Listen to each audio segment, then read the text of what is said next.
Sit back, relax. You're listening to the Brogcast.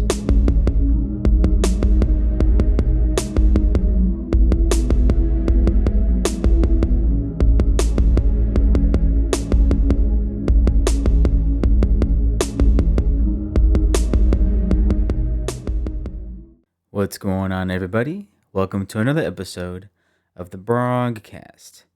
I'm going through a little something right now. I've been to the bathroom close to 5 times in the past couple hours. Have some sort of stomach issue right now.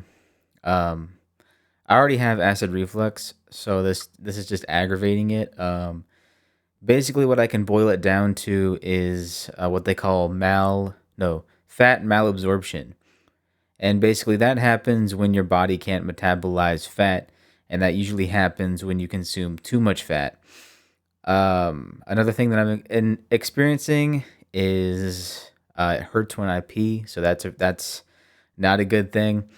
But I kind of thought about everything I ate today, and that kind of narrowed it down. So I had a lot of fatty things today. I don't usually eat that much fat. I eat a lot of complex carbs, so like rice and things like that, beans. So I think this was kind of a shock to my body. So I started the day with chicken nuggets. And what's funny is I use a paper towel to get rid of all the grease and it's not like a health thing. I do that because I don't like the soft texture of nuggets when you put them in the microwave. You got the grease from the fat, and then you've got the water from the ice from the frozen nuggets. I don't like that, so I put a paper towel on under the nuggets, and anyway, that's what I do. And so I had that today, and then it was my brother-in-law's birthday today, and so my mom made a homemade cake. Well, she made homemade whipped cream to go on top of it. She had me sample the whipped cream. It was delish, and then let's see. I had a piece of that cake once it was done, and there was that, and what else was it? I can't remember what it was. Oh, that's right. I had a burger today too for the barbecue that we were having for my brother-in-law's birthday. So there was just a lot of fat that I consumed, and my body wasn't used to it, and so now I'm having this issue. Another thing too that might be aggravating it is my grunes that I've talked about before. Those have fiber. I start my day with mud water that has fiber, and then I also tried out a new pre-workout mix that my dad got me for my birthday, and so that's kind of a diuretic. I also take creatine. That's a diuretic. I also take amino acid powder mix. They mix it in water, and I think that can cause diarrhea. So just a combination of all those things, predominantly the fat consumption. That's what led to my stomach issue, and it hasn't been fun. I feel like I feel kind of nauseous too. So if I have to go and throw up, there might be a massive jump cut in this podcast. But yeah, there's that, and then yeah, so what I did was another thing too. I always got to point this out. I always got to. Oh, it's actually in frame this time. I got some coconut water, and then a glass of plain old water. I I don't know what's going on, but so I downed. So this is not full. This is a half container of coconut water, but I had some coconut water earlier because I was losing so much water from the diarrhea. And I'm sorry if I'm going TMI with you guys. If you don't like this, please skip ahead. I won't be offended. Just do it. All right. And I'm trying to not be graphic. But anyway, I was losing so much water from the diarrhea that I decided to have some coconut water. And now that I'm feeling kind of nauseous, coconut water just doesn't sound good, but it really helps, lubricate my voice box, and so it doesn't dry out. Plain water works good too, but something about coconut water, it's a little bit, it's just slightly thicker than water, so it lubricates my voice box a little bit better. But yeah, for some reason, coconut water doesn't sound good right now, and I really hope I don't. After I get over this sickness or whatever, this fat malabsorption thing, hopefully I'm still fucking with coconut water because I love coconut water, and it is an excellent source of hydration and potassium. So I hope I don't have to part ways with coconut water because this will happen if I have a stomach bug and I'm eating or drinking something. Something happens with my body to where I can never eat that food or drink that drink again. Um, One example of this was when I was a kid. I had rice with soy sauce, and I got hit with norovirus, which is a stomach virus. And to this day, it's a little bit easier because I think I was like 7 or 8 when I got this virus. But for close to 10 years, maybe more, I could not eat soy sauce with rice. It just made me sick. And then I got another stomach bug around the same time, and that was after I ate fajitas. So I couldn't have fajitas for a very, very long time. And I think fajitas has kind of stuck around the longest. I'm not gonna gag or throw up when I have fajitas, but I still kind of get that lingering like, that doesn't. It just doesn't sound as appetizing as it used to before that stomach bug. So that's what my body does. I'm trying to think of another one. Oh, actually, I don't know if that was tied to an illness, but this is a food that I'm sick of. The jalapeno cheddar Cheetos. Do they still make that flavor? I haven't seen it around in grocery stores. But I can't eat that anymore. But I did when I was in junior high. I did eat like a lot of the jalapeno cheddar Cheetos, and so I can't eat those anymore. I'm totally sick of those. Trying to think of something else. I think that's it. Oh, another one, which once again I don't.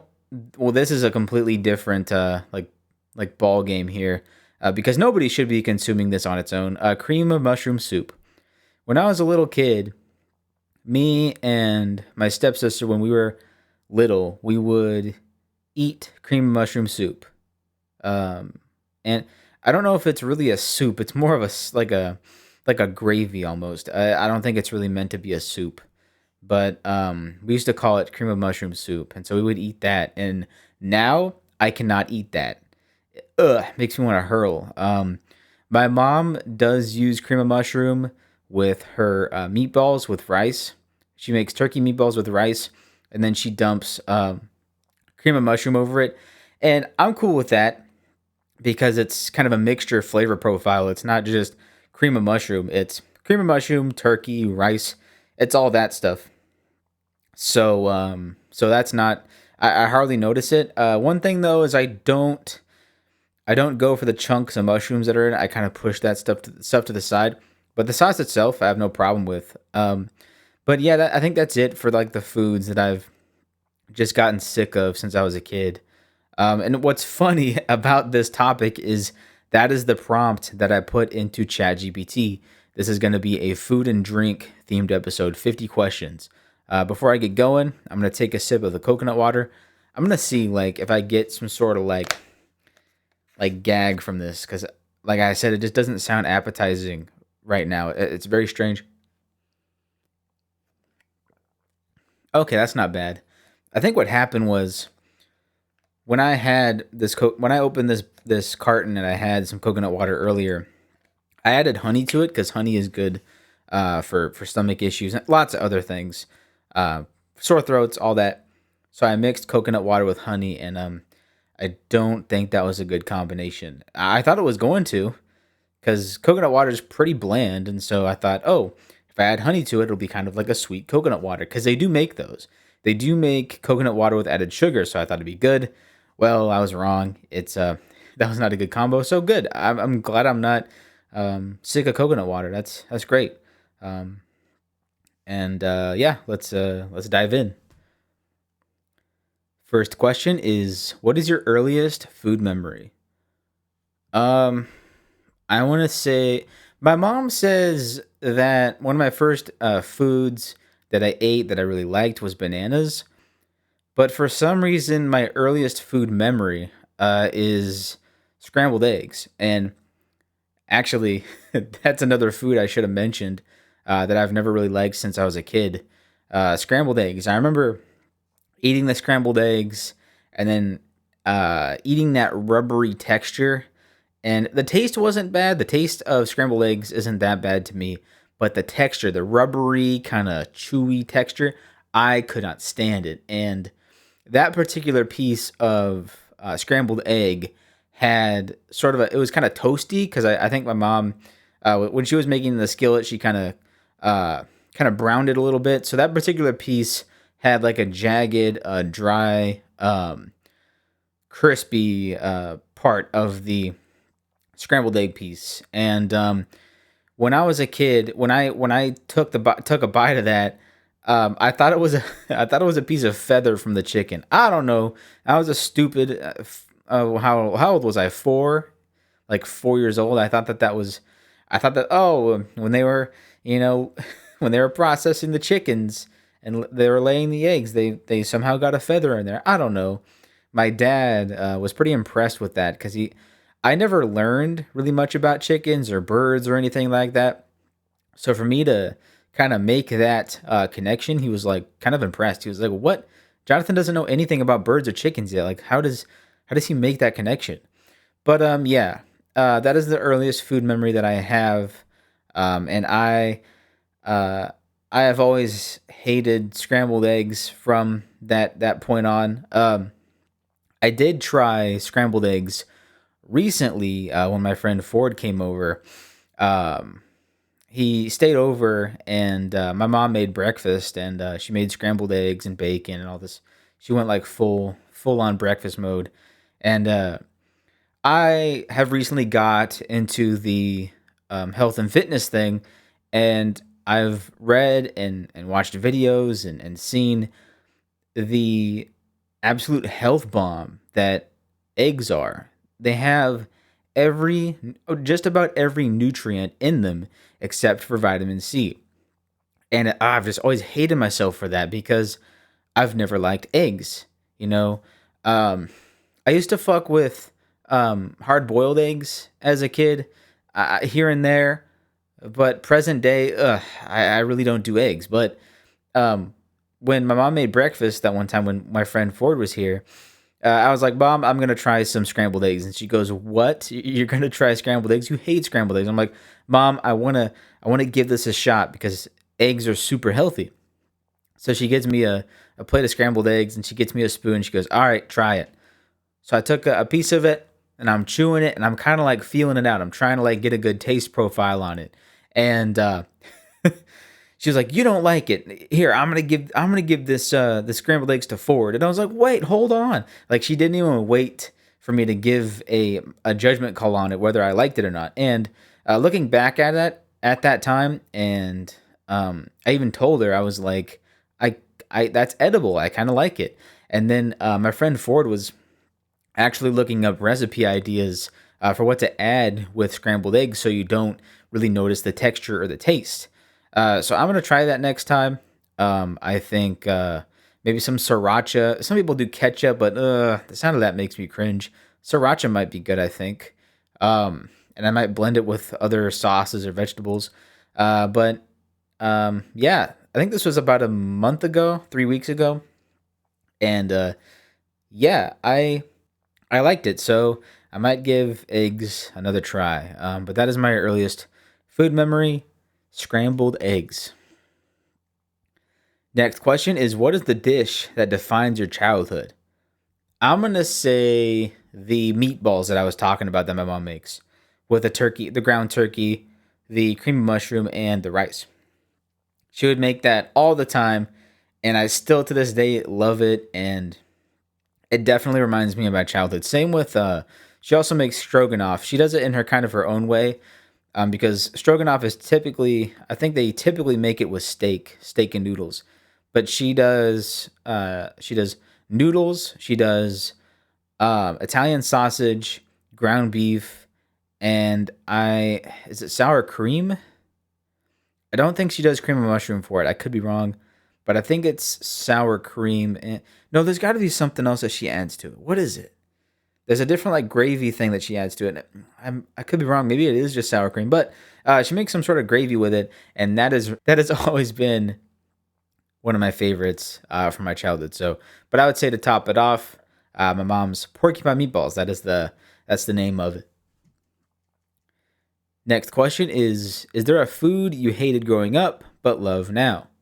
I would say cheese, and particularly real cheese, because when I was a kid, I hated cheese, and the only cheese that I could tolerate was the Kraft singles. So whenever we would do burgers, and everyone else would do, this is kind of showing my location. I'm kind of doxing myself here, but we would do the Tillamook cheddar cheese, and we would make burgers. Everyone would have the Tillamook cheese, and I couldn't stand it because it's real cheese, and so I would always have to have the Kraft singles. And what kind of changed it over to where I did like real cheese was I was at my dad's house, and we were eating. What were we eating? We were eating something with cheese, but he, I think he still does, but at the time he liked the sharp cheddar cheese, and he was like, "Here, try some." And from that moment on, something happened to where I can eat cheese, any kind of cheese now, except for I don't really do feta cheese, but it depends on what I'm eating. But most cheese, probably all cheese, I can eat. And that sharp cheddar, something about it, I was like, okay, this is a really good this is a really good taste. I like this sharp cheddar. So then from then on, I've liked cheese. And to go back to the Kraft singles thing, I still kind of like Kraft singles on my burger.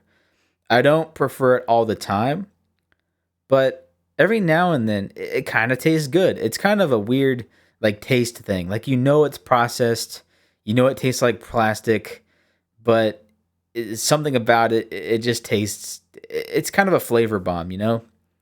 If you want something, you know, whole and unprocessed, then the real cheese is for you. But I think every now and then I would like to just have a Kraft single in my burger. Like every now and then, not all the time, just every now and then. And to expand on that, my favorite cheese now, it's really hard to find, is the smoked Gouda cheese. They sell it at the grocery store. They sell it typically in the specialty cheese aisle. When I first tried that smoked Gouda, oh no, it was smoked Gouda ghost pepper cheese. Sorry, I should have clarified, because you can find smoked Gouda pretty much everywhere. But it was the smoked Gouda with ghost pepper, and as soon as I tried that, I ate the whole wedge. There was a wedge that it came in, or it might have been a wheel, like a miniature wheel. I ate that in an entire night, and to this day, that is my favorite cheese. But if I don't prefer to tear my insides out with the ghost pepper cheese, I go with pepper jack cheese. That is my main squeeze when it comes to cheese. Bars. But yeah, cheese was something that it took me a long time to actually like. Um, so yeah, I think let's see. I just want to make sure I nail this question. So to expand on that, there are foods out there that I will not touch to this day ever since I was a kid. And I'm very ashamed of this this food ick. I'm very ashamed of it, but I cannot eat whole turkey or whole ham. I just can't do it. And I think the reason why is my mom, every Easter, every Christmas, would make baked ham and a baked turkey, and she would make it at like early in the morning. So I would be sleeping, and as I was sleeping, I could smell the turkey and the ham, and I would wake up to it. Something about that just made me feel super nauseous. I didn't like waking up to that smell. And what's really bizarre is there's some sort of weird phobia that I have with a carved turkey. Like once it's all carved and stuff, and there's like a void in the turkey. I don't like that either. So ham and turkey, or whole ham, whole turkey, and in most cases, I don't really do turkey or ham. I do like ground turkey, like when my mom makes it with her meatballs. But for the most part, ham and turkey, it's a no go. So Thanksgiving and Christmas are kind of a weird holiday for me because most people they have a feast on those occasions, and I don't, unless there's untraditional foods there. Like my family is starting to add new foods to the tradition, but years back I literally would have a plate of stovetop stuffing, green beans, corn, and then a roll. That's it. No protein, nothing filling, and then I would leave the gatherings just starving. And there would be like a Pizza Hut or all the like McDonald's. There would be, fast food places open, but it's like I don't want to contribute to those businesses on those days because I think that I get it. The companies want to be convenient for the people who, want food at those certain times, but I feel like those companies should let their employees spend the time with their family. And so I don't like supporting that. So I don't go to a McDonald's or a Pizza Hut or a Taco Bell. I just tough it out and I go home and maybe I'll have a can of chili or nuggets or something and fill me up that way. But up until recently, I would leave the family gatherings starving because I just can't do ham or turkey, and that's like the core of the food during these traditions. So I just wanted to expand on that and go more into foods I can't stand. Which you know what? It's gonna be funny. I'd laugh if that's one of the questions in here because I just answered it. That's kind of a theme with ChatGPT. It like I mentioned this before, but like it kind of predicts what my answer is gonna be, and then I read the question, I go, "Oh, I already answered that. Oh, I already answered that." So, all right, on to the next question. Next question is, what is your ultimate comfort food? I would say macaroni and cheese or buffalo wings. I would say buffalo wings, and particularly so there are some decent restaurants around my area that do wings pretty good, but there are only a couple that like it really hits home when you eat it. It really hits the spot. And one surprisingly is Pizza Hut. Something about their sauce is delicious, and also they do their wings pretty well. You can tell it's kind of processed chicken because it's the texture of it is so you can tell it's like super manufactured. But I would say my favorite wings are probably like overall as far as freshness and texture and things like that. There is a brewery in my area that makes excellent wings. I was just there a few days ago to see my friend Elijah play, and their wings have always been top notch. And then there's a pizza joint in my area that makes really, really good wings as well. So wings are my comfort food. I would actually. So when I worked as a donations worker in that part of town, there is every fast food joint that you could think of, and one restaurant that was nearby was once again Pizza Hut. So if I would get out of work after a bad day or a super busy day to where I'm just completely exhausted, I would drive to Pizza Hut, get myself some wings and some blue cheese because I like blue cheese instead of ranch. So I would just go home and devour that shit. And so that's definitely a big comfort food of mine. There was also a Domino's across from where I worked, and I'd say more often than not, actually, I would go to that Domino's and get pizza, but it wasn't for a comfort food thing. If there was really no plans for dinner, I would just zip over there and get some pizza. But if I was going for a comfort food, there would always be Pizza Hut's buffalo wings because they were just right there. Next question is, if you could only eat one cuisine for the rest of your life, what would it be? Cuisine. Okay, so it's talking about a whole group of foods. I would say maybe Chinese food. I love Mexican food. I can eat that quite often. But something about Chinese food, maybe it's the variety. but I could if I had to choose one cuisine to be Chinese cuisine. Um, I like Panda Express. That's not really Chinese cuisine, even though they advertise it that way. That's not like authentic. I do like Panda Express, but whoa, I almost knocked over my glass over here. You guys probably saw that too. Yeah, it's in frame. Anyway, but authentic Chinese food, I could eat a lot. I could eat that every day. That's my answer right there. Is Chinese cuisine. Next question is, what is the most overrated food trend? I might get a lot of hate for this, but I would say the Dubai chocolate. I was really, really, really excited to try out Dubai chocolate because there was a candy store that recently opened in my area. And so I wanted to go down there and get some Dubai chocolate. And it's very, very, very popular. So they would sell out like that. And one time I went down there, they had it. And I was like, this looks freaking delicious. I want to try this. And so I got myself a little tiny bar because that was the only size they had left. And I tried it. I went home and I tried it. And don't get me wrong, it's very good. Dubai chocolate is very good, but I don't know what I expected, but it was kind of underwhelming. Like I said, it's very, very good, but I think it's kind of overhyped. I don't see, it wasn't like mind blowing. It was good, but it wasn't mind blowing. So I would say that Dubai chocolate is the most overhyped food today. Next question is, what is a food combination you love that others might find strange? I think I answered this question, but I'm going to pick a different one. The first time I answered this, I said graham crackers and milk. That was kind of a sweet treat that I like to eat. Let's see. I don't think this is just like the graham crackers and milk thing. This is probably highly palatable for a lot of people, but some people may find it bland and dry.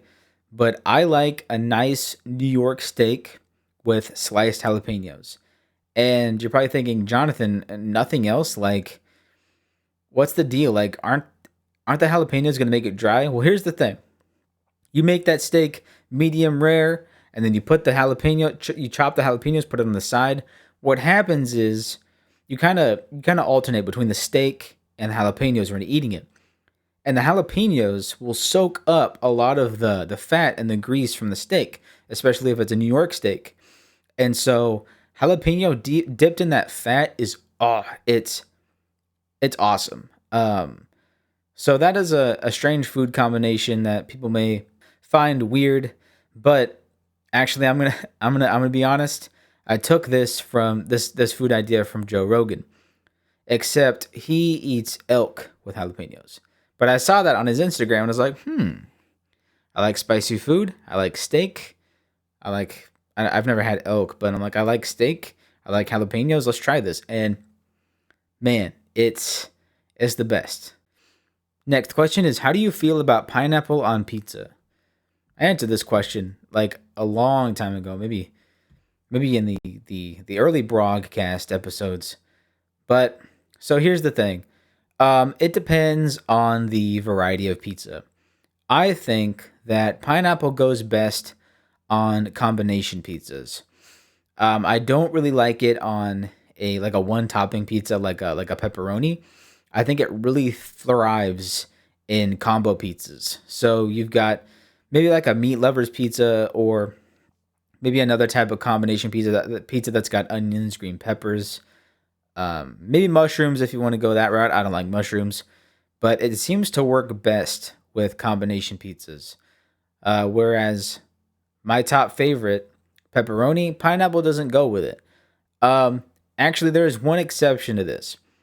So my local pizza joint makes a pepperoni pizza called the Baja Pepperoni, and it's a pepperoni pizza with creamy buffalo sauce. No, it's buffalo ranch sauce, and they put pineapple on that pizza.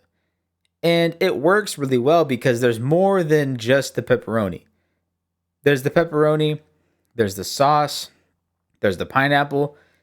I think you have to have at least two other toppings to make the pineapple work. But I think overall it works best on either combo pizzas or meat lovers pizzas. Next question is, what is your go-to meal when you're short on time? I would say I would say the Nissan Firewalk instant noodles. I haven't found those noodles in a very long time, but I remember because I'm a wrestling fan, and usually ads don't get me to buy stuff, but I Nissan Firewalk was a sponsor for Raw, and so the next time I went to the grocery store, I was like, okay, I'm gonna try this out, and it was the best spicy instant noodle I've ever had, and I just couldn't believe it. Something about it uh, was it was creamy, it was savory, and it had just the right amount of kick. It was very spicy, whereas the typical spicy ramen bowl that you get has just straight up like vinegary, peppery powder that you put in there, and then there's lime added to it. Ugh, it's okay, but it's just so dry. There's really no savoriness to it compared to the Firewalk. But I would say if you're in a hurry, get yourself some Firewalk. It is delish. Next question is, what is one dish everyone should learn to cook? I would say macaroni and cheese. I'm going to go back to macaroni and cheese. And that is because there are so many ways to make it. You can make it in the oven. You can boil noodles on the stovetop and just combine it with cheese. I've done that before. There are just so many ways to make it. So many cheeses you can use, so many different spices you can use, different flavorings, things like that. So I think once you nail down mac and cheese, it's literally a life skill. Like I feel like everybody should learn how to make mac and cheese. And I'm not talking about like Kraft Dinner, the Kraft mac and cheese. I'm talking about homemade mac and cheese.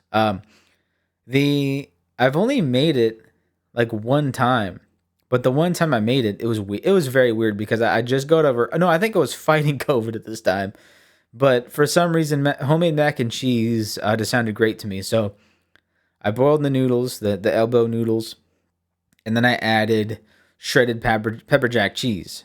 I also added some chili powder, some cayenne pepper, and something else. I'm not sure. I think it was salt and pepper. I mixed that up and it was good. It was really good. It was a little bit bland, so I think next time I make it, I'll add something maybe to give it more of a zing.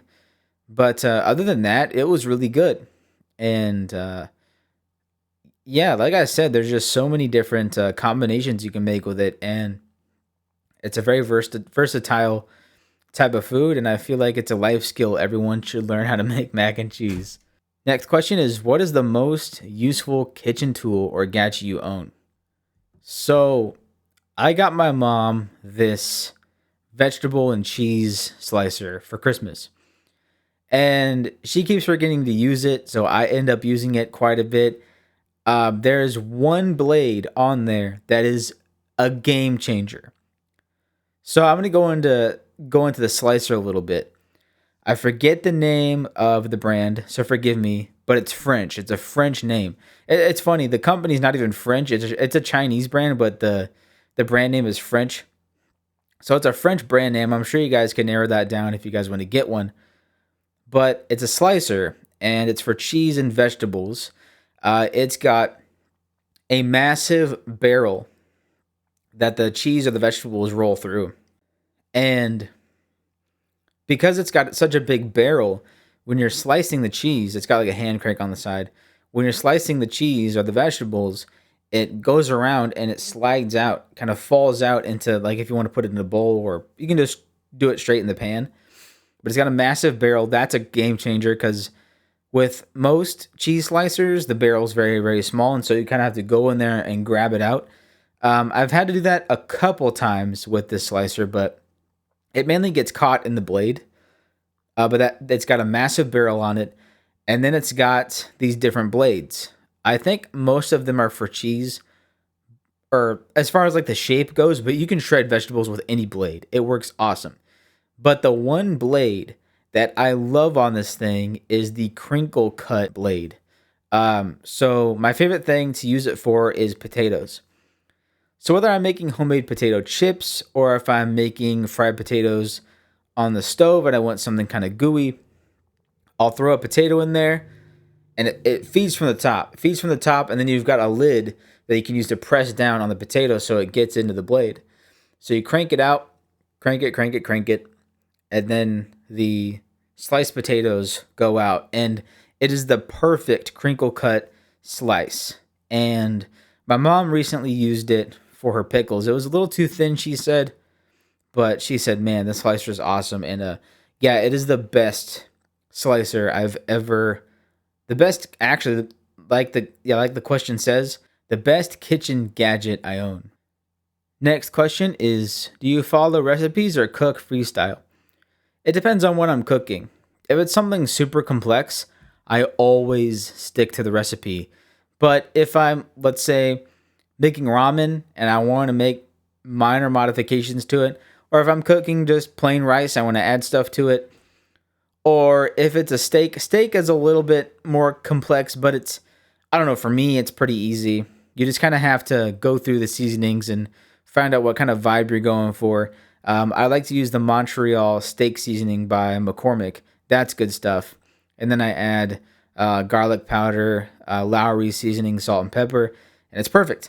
So that's a little bit easier. But as far as yeah, if it's a super super simple recipe where I'm just adding modifications to an already simple meal, then that's fine. That's then that's pretty easy, and I don't have to worry about a recipe. But if I'm making like a cake or chocolate chip cookies or like an elaborate pasta dish, more often than not, I will use a recipe, but there are a few simple things that I cook where I just kind of throw stuff in just for the heck of it. And 9 times out of 10, I haven't had a bad food experience from that. But if it's a complex dish, then yes, recipe, I will follow that down the line. Next question is, what is your biggest kitchen disaster? I know exactly what this answer is going to be. So when I was 11, my mom had one of her friends' daughter come over and babysit me. And this was when I first got into cup of noodles. I was a top ramen kid for years and years, but I just got into cup of noodles. I thought that was so cool. And this was my first time making one. So I took it out of the cupboard, took off the cardboard label, and I didn't add any water. I did not even bother to take the plastic off. I just stuck that shit in the microwave. I pressed start. I think I put like 3 minutes on it. I pressed start and I'm waiting, and then I smell the burning plastic, and it fills the kitchen, like fills every little nook and cranny in the kitchen, and I am just, and I'm like coughing, and then I tell the babysitter about it, and she's like, "Oh my god, no, you're supposed to add water," and so I think we ended up propping open the screen door and then locked it so that it was wide open, and then it took 6 hours for all of the plastic fumes to exit the house. It was the worst. And every time I think about it, I just feel like an idiot. Even though I was a kid at the time, I feel like since I was 11, I feel like I was old enough to know those simple things. But yeah, that's my worst kitchen disaster. Next question is, do you meal prep? Why or why not? Um, I don't meal prep, and I think the reason for that is I feel like I have my diet dialed in. It would be nice to meal prep, but I don't have enough room in my freezer to make that happen. But it would be super convenient when I think about it, because you have the meals that you want and the portion that you want, and all you got to do is heat it up and eat it. Um, but I personally don't, just because I don't have the room in my freezer for that stuff, and also I know what I'm eating. But meal prepping, if I had the option to do it, would be super convenient. Next question is, what is the most underrated spice or seasoning? I would say celery seed, not celery salt, celery seed. Going back to the food modification thing, when me and my nephew were kids, I don't know why, but we decided to add celery seed to our top ramen. And we were just messing around. And uh because we were just looking in the spice cabinet for just random stuff, and we're like, oh, celery, yeah, celery salt, or no, celery seed would work because celery's in soup, yada yada. So we added that in, and then we would do garlic powder, onion powder, black pepper. I think at one point we had white pepper in there. Oof. And salt. And so we ate it, and man, I stopped adding in white pepper at a certain point, but the celery seed adds an amazing flavor profile to that ramen. And to this day, I think I have a recipe card that we wrote down. It was Jonathan and Keller's homemade ramen, top ramen, and so we would add celery seed to it. And I think that's kind of a underrated spice. Celery salt gets a lot of praise, but I feel like celery seed should get some praise as well. All right, next question is, what is your secret ingredient you always use? I don't know if it's a secret ingredient. It's pretty common, but I would say cayenne pepper. And I don't eat as much cayenne pepper these days because, as I've mentioned many times, I have acid reflux disease. And so eating anything spicy or acidic is off the table. I can have spicy food every now and then, but before I got this acid reflux kind of under control, before I dropped the spicy food, and I would eat spicy food every day, one big ingredient that was my secret weapon was cayenne pepper. I would add it to soups. I would add it to steak. I would add it to tacos. I mean, spaghetti, stroganoff. Pretty much, pretty much any food. I would just stick cayenne pepper on it, and I would love it. That spicy kick that cayenne pepper has. That's not super spicy, but it's a kick in the mouth. I love cayenne pepper, and that is the spice that I use the most often. And yeah, it could be a secret weapon. Next question is, do you prefer gas or electric when cooking? So I don't have much experience with gas cooking just because I'm kind of paranoid about the gas leak thing and the carbon monoxide poisoning. So ever since I was a kid and I heard about that possibility, oh, there's this gas that you can't smell that's in the air that could kill you. I just kind of shied away from that sort of thing. But where I live, there's really no gas source, like natural gas source, so we couldn't do that anyway if we wanted gas powered stoves. But from what I've heard, gas is very efficient. It heats the stove up better, the burner's better. It's a more efficient heat source. But I've always just had electric burners over the years, and it's fine.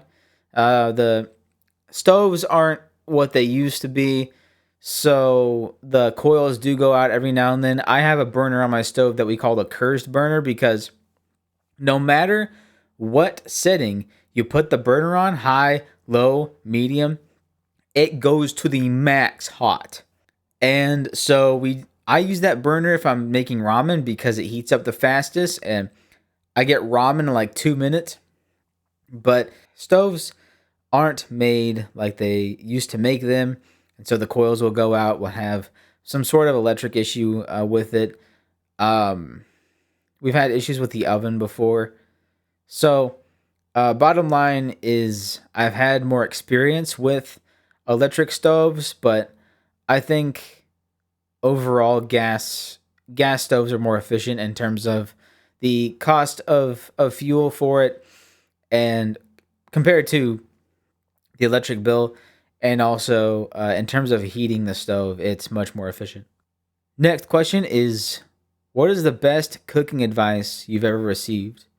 I would say letting the steak rest after you cook it, so that all the juices distribute inside the steak and all over the steak. Because typically, what I would do is I would cook a steak and then just start eating it straight off the grill, and I thought I was fine. And then my stepdad was like, "Jonathan, Try this. So after you're done making a steak, put it on a plate and just let it rest for 5 minutes. And once I started doing it, it made the steak so much juicier. So that's my answer to that question. That's probably the best cooking advice I've ever heard, is letting the steak just chill for maximum juiciness. Next question is, what is your favorite thing to cook for others? So it's very limited. I really don't cook much, but I would say one aspect of cooking that I kind of excel in is grilling. So hamburgers, steak, and that that's really it. I haven't had much experience with anything else. I've had some experience with chicken, but I'm paranoid with chicken. I always think that I'm undercooking the chicken, and then it comes out crispy because I overcook it. But I excel in making hamburgers and steak. And there was one time I went to the store and got my New York steak and jalapeno combo for me to make, and I got two steaks because there wasn't any dinner plans, and I thought I would make a steak for me and my stepdad. So I asked him, "Hey, do you want a steak?" I got two, and he's like, "Sure." So I get those New York steaks on the grill. I do 5 minutes on one side, 5 minutes on the other, and it turns out perfect.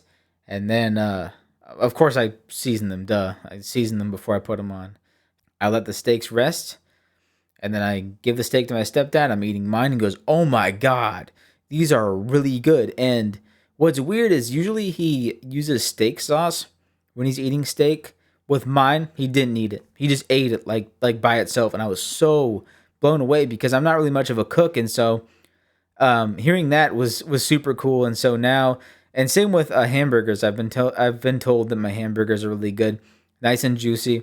They're not overcooked, not undercooked. So I would say steak, though, out of the two, is probably my specialty. I'm very, very good at cooking steak, and that is a food that I like making for people. Next question is, what is one dish that always impresses guests? So it's not it's not asking specifically about me, so I guess I could choose another family member. And one family member I would choose that makes this type of food that people rave about. In fact, there are a lot of foods that she makes that people rave about. But I think the food that people will fight over that she makes to get every bit that they can is her fried chicken. It's like crack. Whenever anybody hears that my mom's making fried chicken, they'll go miles to come here to eat her fried chicken. And there was one time, it might have happened. It's probably happened a couple times, but there was one time in particular, my mom made fried chicken, and somebody decided to have like 8 pieces, and so the some people didn't have the chance to get some fried chicken, and so they one of them just started acting a fool. They're like, "Oh my god, what? And no more chicken!" And so there was that. So, like I said, people will brawl over my mom's fried chicken. So that's the uh, that's the food that always impresses guests, and one of many foods that impress the guests is my mom's fried chicken. Next question is, coffee or tea, and how do you take it? So I don't really drink much regular coffee. I mainly stick to mushroom coffee, or mud water. In this case, isn't technically coffee. There's no coffee beans in it, but I'm a mushroom coffee guy. So that's my main morning ritual beverage. But sometimes I do like decaf coffee. And I like tea when I'm sick, or if it's during the wintertime and I want to warm up. But between the two, I go with decaf coffee. And I like my decaf coffee with no sugar, nothing like that. Just a little bit of half and half, or milk. Milk if I'm in a pinch and I don't have any half and half. But I'll go half and half, or sometimes heavy cream. And there's a certain color tone that I like my coffee that kind of lets me know what the strength of the coffee is going to be. I don't like it too light brown. I like it just above dark brown. So like in between dark brown and light brown. There's sort of a middle ground there, and that's the way I like my coffee. So it's super simple, just coffee and half and half. That's how I take it. Oh, I also, this is kind of a sweet treat, a very occasional thing. But what I'll do is I'll take the decaf coffee. I'll make sure it's somewhat cooled down. I'll put it in my blender and then I'll add a cup of sugar. Some of you might figure out, are probably starting to figure out where I'm going with this. This is whipped coffee. So you add the coffee, you add a cup of sugar. That is for a cup of coffee. So it's 1-to-1, which is insane. But anyway, you put that in a blender and you let it blend for 5 minutes. And it comes out, it is frothy, it is thick, it is creamy.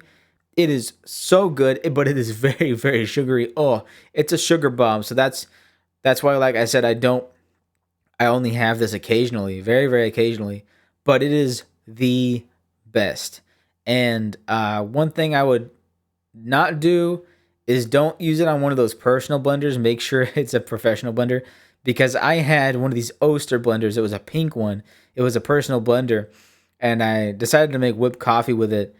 And after 5 minutes of just straight blending, I took it off the blender, and the blender, I don't know if you want, it's more like a cup or a bottle. It's not, the way that they designed those, it's more like a bottle that you can drink out of with like a to-go cap thing.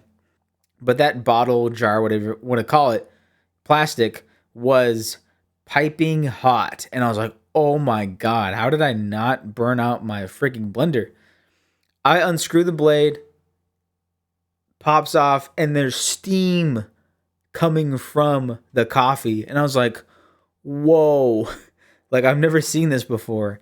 But I poured it into a glass, probably got a nice healthy dose of microplastics, but it was very good. And I got a new blender. That blender finally crapped out, probably from the whipped coffee. I wouldn't be surprised if that contributed to its breakdown.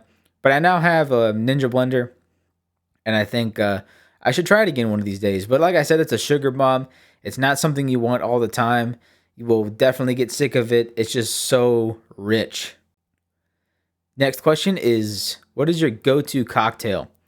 So I don't drink, so I don't have a alcoholic cocktail, but I think they call them mocktails.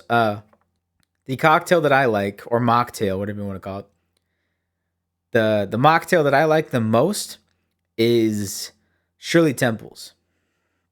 And I remember I first had a Shirley Temple at a Chinese restaurant. And I don't know, I think I couldn't decide what soda I wanted. And so my mom goes, "Hey, how about a Shirley Temple?" I'm like, "Mom, what's a Shirley Temple?" And she didn't tell me. And she orders it for me, because I think it was like 5. She orders it. It comes out, and I'm like, "Whoa, there's a cherry in here. What is this?" And at the time they had the classic red Coke cups, and so I couldn't tell what was in it really. And I take a sip, and I'm like, "Oh, this is so good." So like at that particular time, I had an unhealthy dose of Shirley Temple, but I stopped drinking it years and years ago. And then my friend JJ, his parents made a bar in their house. And so my friend JJ was serving everyone drinks, and he knows I don't drink alcohol. And so he was like, "Hey, Jonathan, do you want a Shirley Temple?" I was like, "Oh my God, I haven't had that in years. Yes, please do it, homie." And so he gave me, and I was like, just like I remember. And that's my favorite mocktail or cocktail, whatever you want to call it. That's my favorite one, the Shirley Temple. Next question is, what is the most unique drink you've ever had? I would say my most unique drink that I've had is tea with cream. And one of my friends suggested this to me. They were like, because we were talking about tea, and they were like, "Hey, no, was it cream? I think it was milk. Add milk to your tea." And I was like, because I've had matcha tea before, bubble tea, and so it was similar to that. And I was like, okay, so maybe I'll like this. And yeah, milk with a berry or a citrus tea is really, really good. And maybe to most people it's not super strange or unusual, But to me, it definitely was. For me, that was the most unusual drink. Was tea with milk, but it's very very good. I highly recommend it. Next question is, what is your hangover cure? So like I said, I don't drink. I've never had a hangover, but what I've heard from my boys who drink every now and then, they say the best hangover cure is liquid IV. So those electrolyte drinks. So liquid IV, I think there's one called Water Boy.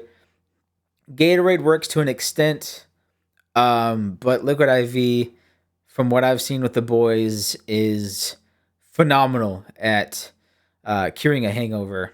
One prime example of this was my boys were in Las Vegas. I was a slave to, I'm just gonna name drop them. Goodwill. I mentioned I was a donations attendant, but I don't work there anymore. So fuck it, and I hate that place. That particular location, Goodwill. So I was a slave to Goodwill, and they wouldn't let me take the time off to go to Vegas with my boys. But that I'm pissed off about that still. But that's not the point here. Anyway, my boys go to Las Vegas, and they're at this restaurant, and I'm trying to get the story right. I keep forgetting like the details, but I think my other friends ordered this cocktail with 8 shots of rum, and for some reason, my friend Sam thought that they added Patron. So when he took his order, he asked for 8 shots of Patron in his drink. And everyone was like, holy crap, Sam, why did you do that? And I'm not a drinker, but from what I can gather, Patron is much stronger than rum. So I could kind of imagine, oh man, he's gonna get knocked out cold. Well, homie came prepared. He brought liquid IV with him. I think the story is that he mixed it in his cocktail, so he put some liquid IV in there, stirred it, and drank it that way. So he was ahead of the game, and from what I heard, he didn't really have that bad of a hangover, thanks to liquid IV. Next question is, what is your favorite non-alcoholic beverage? So this drink I don't drink anymore. Um, this drink I haven't drank in in a good few years now, and that is Red Bull. My Red Bull was my weakness when I was addicted to energy drinks. That was the drink that I would hammer the most, and the reason why I pick Red Bull is because of the taste. The taste of Red Bull is so unique. It's hard to describe, but it is delicious. If Red Bull made a non caffeinated version, I would drink that. No cap. But people may think, what's the point of Red Bull if there's no caffeine? That's pretty much their whole, marketing thing, and points of the drink is for caffeine. But I don't really fuck with caffeine much anymore, so I can't have Red Bull. But if I could just have a non-caffeinated Red Bull right now, oh man, that'd be delish. Next question is wine, beer, or spirits. What's your vibe? Neither. I'm sorry, guys. I don't have an answer to this question because I don't drink any of those. So I really don't know. Let me look at it again. Maybe I can sort of answer it. Uh, okay. So if I did decide to drink, I won't. I'm straight edge for life. But if I decided to drink, I feel like I would be an IPA guy because I like the smell of an IPA. I like the fruity, sort of aromatic smell to it. So I feel like I would be an IPA guy if I drank. So I guess beer is my answer to that question. But I've never drank, never will. I hope I don't sound like a douchebag when I say that, but that's the truth. Next question is, what's your favorite seasonal drink? Oh man, I talked about this in an early Brogcast episode. There was a debate going on, which was pumpkin spice lattes or apple cider. And apple cider bar none. I love apple cider. Something about it is just super warming and comforting when it's fall or wintertime. Hands down for me, my favorite seasonal drink is apple cider. Next question is what cocktail deserves a comeback? I guess I'm gonna have to go mocktail on this one because I don't do cocktails. But I would say the Roy Rogers. That's basically a Shirley Temple with cola, and I really don't see it anywhere. I see Shirley Temples on the menu every now and then, but it's very rare that I see a Roy Rogers. Maybe I feel like maybe if you go somewhere, they could make it for you. If you go to a bar, they might be able to make it for you. But in terms of advertisement, I don't see it on menus anymore, and I feel like they should make a comeback because Roy Rogers are kind of underrated. I like Shirley Temples better, but Roy Rogers needs to make a comeback in terms of advertising and things like that. Next question is how do you feel about mocktails? I think they're great. I think they're a great alternative for those who don't want to drink or they're straight edge like me and it's never been a part of their lifestyle. Yeah, I think they're a great alternative. And I really like the fact that people really go and get creative with them because when you think about, going to a bar and not having an alcoholic beverage, you kind of have the assumption that, oh, I'm just going to get a ginger ale or a Coke or anything like that. But people have gotten really creative um, and have made some really cool mocktails. So I would say they're great. I think they're awesome, especially for people who don't want to drink. Next question is what is one drink you'll never have again? Oh, dude. There is this sparkling water that LaCroix makes, and it's the coconut flavor. It reminds me of coconut shampoo. I smell it, it smells like coconut shampoo, and when I drink it, it's bitter. Like I swallowed some coconut shampoo. It is vile. I hate it. I'm not a big LaCroix fan in general, but one flavor I will not go anywhere near is the coconut flavor. Ugh, gross. Next question is what is the best meal you've had while traveling? So this food is not really a food, it's more of a snack. When me and my parents would go up to the beach when I was a kid, there's a few beaches around my area or hours away from my area. And this one particular beach we would go to, this town has a candy store. And one of the candies that I tried were at this candy shop were the candy cigarettes. And I thought it was so freaking cool because my stepdad at the time smoked.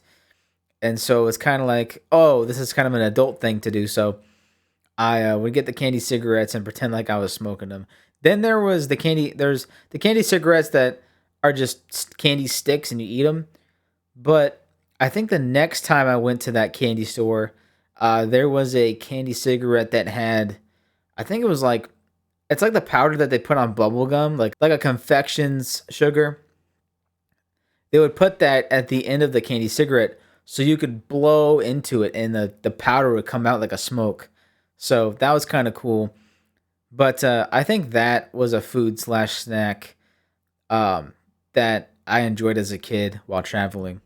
Next question is what country has the most underrated food scene? It seems like Canada has an underrated food scene. Because when you think of food, like the cuisines that come to mind usually is like Mexican food or Thai food or Chinese food or Japanese food, French food, Italian food. But I feel like Canada doesn't really get enough credit. And you could argue that, yeah, Canada's food options are pretty much American food, but with different twists. But I feel like their twists on American food is really creative, and I don't think they get enough credit for the spins that they put on American food. Next question is what is your favorite international dish to cook at home? I would say stir fry. Stir fry is, and the way that I make it, it's more of like a Chinese stir fry. And it's really good. If you get the right sauce and you get the right veggies, the right ingredients, it can turn out really good. I like to pump my stir fry up with sriracha, And then there's a sauce that they have for stir fry. It's very rich, so you because it has a lot of brown sugar in it. So you want to. I just realized I'm kind of staring off into space as I'm. For those of you who are watching the video, I'm sorry. I'm just like I have my snare drums up here, and I'm just like staring at the one snare drum, my club jam snare drum. I don't know. I'm just super relaxed, and staring off into space sometimes helps my train of thought come together. So I'm sorry if you've seen me stare off into space for the past, oh man, half hour, or something like that. But I'm just comfortable, I guess. Anyway, back to the question. So, like I said, they make this stir fry sauce, and it's really good. But there's a lot of brown sugar in it, so it's very, very rich. So you want to use maybe a quarter of the bottle. But if you add just enough of that stuff, and then you pump it with a bunch of different spices, like I said, I also add sriracha sauce. I also like to add the crunchy noodles on top of my stir fry. So yeah, I would say that's the best sort of exotic sort of what do you want to call it? International dish that I cook at home. Next question is, how do food and culture connect for you? I would say that food is a massive part of culture, and I think without culture, food, how do I phrase that? Uh, I'm just gonna do a short and sweet answer to this. Food is a big part of culture. Next question is, what is a traditional dish from your background or heritage that means a lot to you? I'm going to use this answer once again, porcupine meatballs. It's been passed down from a couple of generations on my mom's side, and it's something my mom makes here and there, and I love it. And it reminds me a lot of my childhood. It reminds me of my childhood and makes me think about my family lineage. And yeah, it's kind of a soft spot for me. I really like the porcupine meatballs. They remind me of childhood and my family lineage. Next question is there a food you want to try but haven't yet? I would say one restaurant that I've never been to that I really want to try is Popeyes. That's it. Um, from what I can gather, people tell me that Popeyes is just a glorified KFC and there's not really much difference. But I've also heard that their food is really good. I think it just depends on where you go because it's a chain. So there's lots of locations and there are going to be some bad locations like the McDonald's that is closest to me sucks. I really don't like that McDonald's. I don't really go there unless I have to. But there is a McDonald's that is a half hour away, maybe a little bit more from my house. And every time I go through that drive through, the food is hot and fresh every single time, and they're fast. So I think Popeyes gets a bad rap because there are just some bad locations, like with any franchise. But that is a restaurant I really want to try. Is Popeyes? It just looks good. Next question is, what is the spiciest thing you've ever eaten? Okay, I can get into this because I'm a spicy food head. Hold on, let's get some more coconut water in me. So the spiciest food that I've ever eaten was these really, really, really spicy peanuts that were a part of the Death Nut Challenge 3.0. And maybe I'll put a link to my Death Nut Challenge. I think that's on one of my old channels. Dang it. I don't know.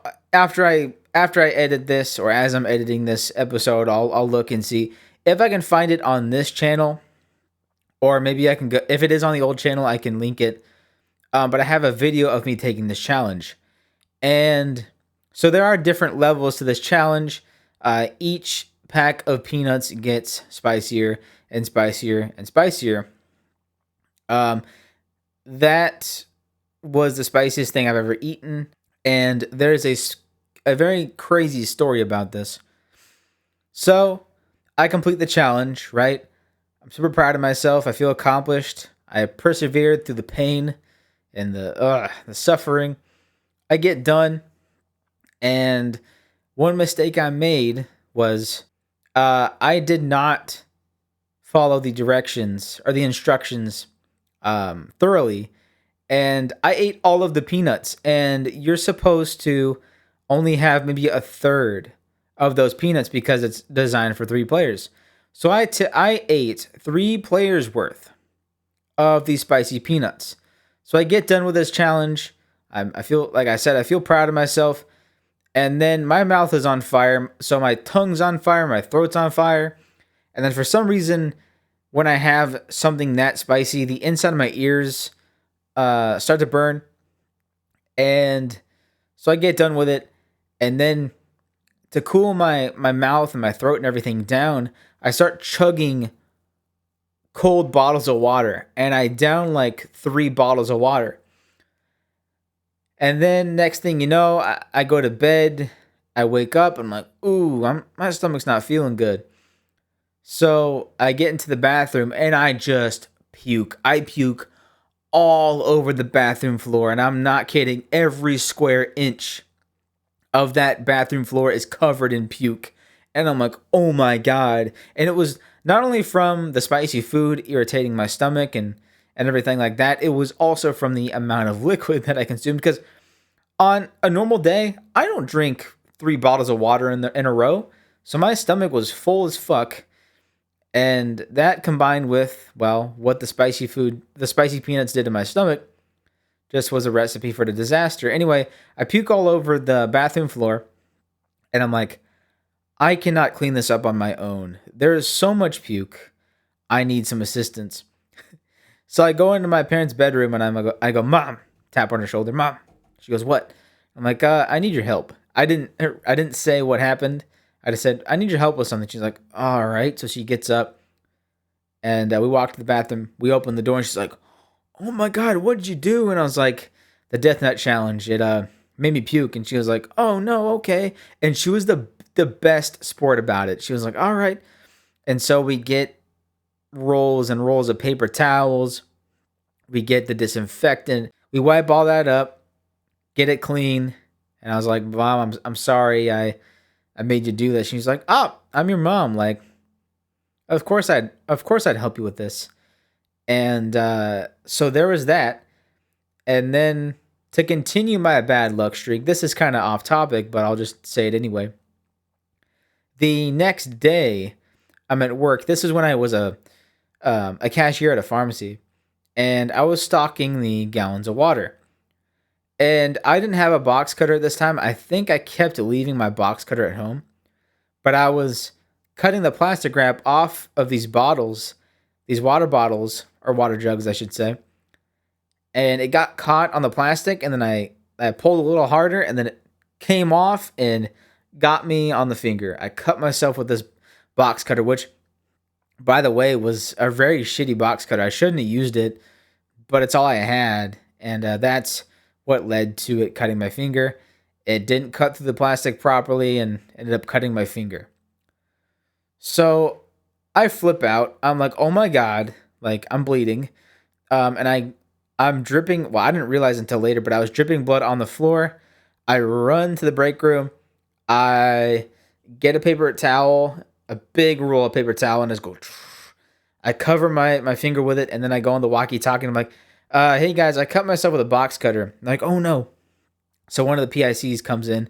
She's like, are you all right? I'm like, yeah, I'm fine. And then she calls the manager for backup. And so we're all in the break room together, and I'm just bleeding like a mofo. And the manager's like, do you need to call like your parents to take you to the hospital and get stitches?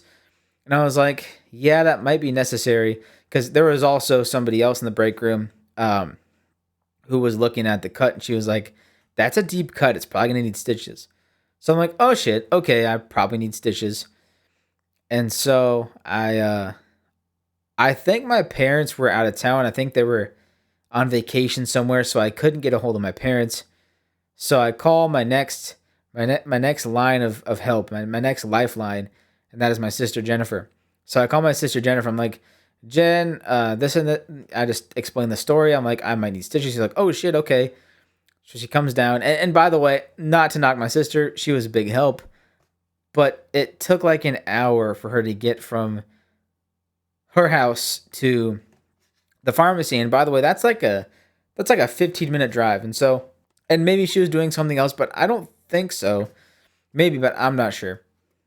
So I'm in the break room for like an hour, like I said, holding the paper towel over my cut and just doing this. And she finally gets there, and she looks at it. And she's like, "No, I don't think that. No, that doesn't need stitches. Just we'll run to the dollar store because the pharmacy's first aid stuff is super expensive. Let's run to the dollar store. I'll get you some first aid stuff." So she gets me these bandages, and I just wrap those around my finger, and all was good after that. But I love how the night before I puke all over the bathroom, I'm in agony, and then the next day at work I cut my finger. Like that was just so. That's just how life goes, I guess. It was so stupid. But yeah, the spiciest food that I've ever eaten were those spicy Death Nut Challenge 3.0 peanuts. Oh my god. Next question is street food or fine dining? What do you prefer? So, you know, I've never had much experience with fine dining. That is because in my area, there aren't really any fancy restaurants other than even Olive Garden or like Red Lobster, the quote unquote fine dining restaurants that they market it as. They're not, but those are a good half hour, 45 minutes away from my area. There aren't really any fine dining restaurants here in my area, but the actual fine dining restaurants, that's an hour, hour and a half from my home. So I've never really, I actually have never eaten at a fine dining restaurant. But I've had more experience eating street food. So like I've been a big fan of food trucks. There was one food truck in my area, in my town, that recently moved to another town in my area.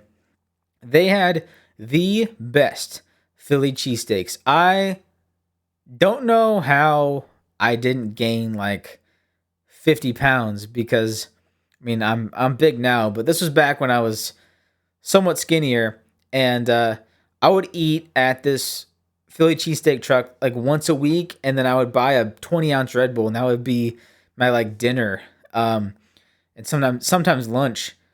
So I would hit that food truck up once a week, and oh, the best Philly cheesesteaks, the best. I was so crushed when they left town. I don't think they were getting out of business.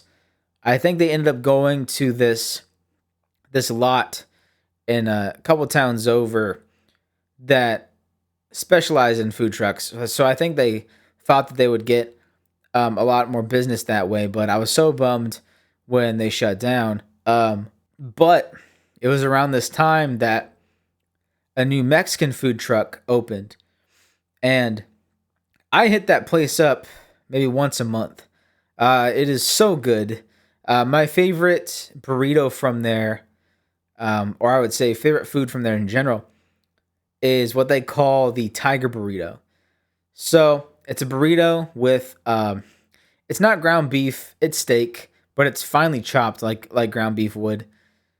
It's that, sour cream, avocado, flaming hot Cheetos, and then it's wrapped up, and then they serve avocado salsa with it.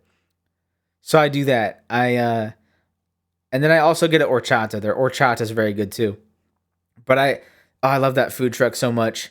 There is also a food truck in the same town, probably a good, not even 100 yards away. There's another food truck, which was the OG food truck for our area. I think they were the first food truck in our town, and the owners of that food truck are the parents of the owner of the one food truck I was just talking about with the tiger burrito. And since then, there have been like 3 or 4 other food trucks that have popped up around our town. And yeah, I would say even if I had fine dining, nothing would compare to those food trucks. Every single one of those food trucks makes just delicious, amazing food. So I would say street food all the way for me. Next question is, what global food trend do you think would catch on locally?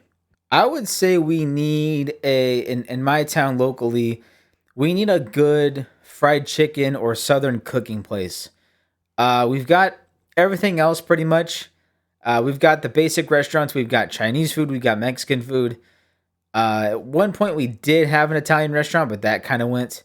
They were open for like a few months and then they just crumbled. But I feel like a southern food joint would really do well. I feel like a southern food joint would really do well in my town. It's not really a global food. Well, maybe it is a global food trend because I follow this channel called Koreanosh, and he's a British guy who goes into Korean convenience stores. Every now and then he'll go to Japan and go to their convenience stores. That's a big series of his. But he also tries different restaurants, and it seems like fried chicken and southern cooking has gotten into the other countries around the world. So I guess technically, um, southern food is worldwide, but yeah, southern food needs to come to my town. There is a building opening up. I think they're turning it into some restaurant, but it's not southern food. So I wish they would use that space as a southern food restaurant. That would be just amazing. Next question is, what is your opinion on food fusion? What is food fusion? Well, I have an idea of what that might be, but let me. All right, here we go. Food fusion is when different cooking styles from various countries or regions are combined into one dish. It's like mixing and matching culinary traditions to create something new and unique. Yeah, I think I don't have a problem with that. I think that's super cool. Anything to mix it up. I think that's cool that they're continuing to make different recipes and different foods and combining the two to just make new creations. I think that's awesome. Next question is sweet or savory? I would say savory. Uh I really don't favor sweet stuff when it comes to food. I'm more of a sweet candy person. Actually, I'm more of a sour candy person, but with sweet stuff, I prefer that to be candy. But for food, like actual food, I would say savory. So like burgers, steaks, even some like noodle dishes can be savory. Gravies, things like that. Chili. Yeah, I would say for food, it'd be savory for me. Whereas sweet, I just save for candy. Next question is, what is your guilty pleasure food? What comes to mind is the macaroni and cheese and the buffalo wings. But I want to just to mix things up. I want to pick a different answer. I would say jalapeno chips, and the reason why this is a guilty pleasure food is because 99% of the jalapeno chips that you get are cooked in seed oils. And I don't want to start a political debate. I'm not going political. This is just science. Seed oils are very inflammatory. The way that they're processed isn't the best. And so it's not something you want in your food. You probably want some sort of either beef tallow or like avocado oil, but you don't want grapeseed, sunflower, canola oil. You don't want any of that. But like I said, most jalapeno chips are fried in those oils, so that is a guilty pleasure food for me. And to be more specific, there is a some of you who are in the Northwest may know what I'm talking about, but there is a chip brand called Tim's, and they make the most addictive jalapeno chips. And I know why, because if you look in the ingredients, there's MSG. And for those of you who don't know, MSG is super addictive. And so they put MSG, they put all these different flavorings, but it is so good. So that is a guilty pleasure food for me. Jalapeno chips, specifically the Tim's brand jalapeno chips. Next question is, what is your death row meal? It's funny, I was listening to a podcast the other day, or it might have been last night actually. They were talking about it was on Stavi's World, Stavros Halkias's podcast. I was listening to an old episode, and the guest on there, they were talking about their death row meal. For me, it would be maybe a small pizza with jalapenos and Lots of combination. We'll do some buffalo wings, of course, macaroni and cheese. Probably do some ice cream in there. I mean, I wouldn't be able to finish this in one sitting. I don't eat that much in one sitting ever, but I mean, if you're getting sentenced to death, you probably want to drag that on as much as possible. So I would do pizza, buffalo wings, macaroni and cheese, ice cream, and to drink, I would say a Mountain Dew. Mountain Dew is another one of my favorite beverages, or maybe do a Red Bull. Either Red Bull or Mountain Dew. The ice cream that I would pick would be uh, either Rocky Road or Cookie Dough. So yeah, that's my death row meal. Next question is, what is your favorite fast food item? I gotta say the Crunchwrap Supreme from Taco Bell. And you may say, Jonathan, that's just a regular taco in a different form. Okay, yeah, you can make that argument, but when you combine the crunch of the tortilla with, I don't know what it is with Taco Bell. Every Taco Bell I've been to, they usually put a generous amount of nacho cheese. So you've got the crunch of the tortilla, the nacho cheese, and then you've got sort of the uh I don't want to say the word moist, but moist texture of the tomatoes, and then you got the sour cream that makes it even creamier with the nacho cheese. It's such a hit. I That's got to be my favorite fast food item is the Taco Bell Crunchwrap Supreme. Next question is, are you a breakfast person? Yeah, I like breakfast food. Uh I'm not a big fan, like I said, I'm not really hip on eggs, but I'm kind of getting there. But one breakfast food I kind of don't like. I'll tolerate, but I kind of don't like it. Is the tiny sausage links. I don't really like those. The Farmer John, they're not my favorite, but I really like the big breakfast sausages. Johnsonville makes them, and then there's a local brand from our area, Hills, that makes a great breakfast sausage. I also like pancakes. I like waffles. I like bacon. Um, so yeah, I'm a breakfast person. I like dinner food, but something about breakfast food, it just hits a little bit different. Next question is, what is the weirdest food you actually like? I think this was already a question, sort of. It's not the same question, but it's sort of the same. I just answered that a little bit ago. But I would say calamari and fried calamari, actually. I went to Olive Garden with this girl I was dating at the time, and she was like, "Jonathan, you gotta try calamari." And I'm like, "Fried squid? Okay, I don't know how I'm gonna feel about it." She's like, "Trust me, it's gonna be good." And so I order it. It comes out, and I look at it. It's this stringy stuff coated in batter, and I'm like, "I don't know how I'm gonna." And she's like, "Just try it." So I try a piece, and I'm like, "This is actually really good." So I do like calamari fried, but I think a big reason why is because it's fried and it's covered in batter and you don't taste the squid. Next question is, what food do you wish was healthier? I would say maybe burgers. Like there are ways to make burgers healthy, but I feel like the really tasty ones with the high fat beef and the high carb buns and the sauces, fries as well. Um, I wish those were healthier. Like I said, there's ways to make them healthier, but they just never hit the same. I wish the tasty burgers would be healthier. Next question is, what is a food you just don't understand the hype around? I just answered this. I answered that with the Dubai chocolate. So once again, I'm just gonna pick a different one. Um, I'm gonna go with smash burgers because I understand that there's a different mouth feel with smash burgers, but from what I can tell, smash burgers are just really the the only difference is that the patties are flat, like really flat and spread out.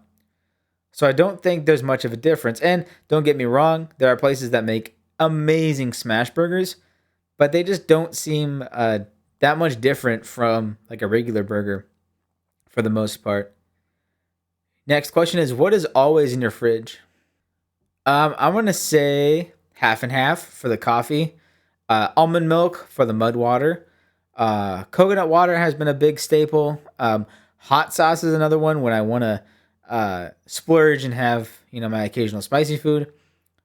But I feel like one other food that never leaves the fridge. I'm always stocked up on is cheese sticks.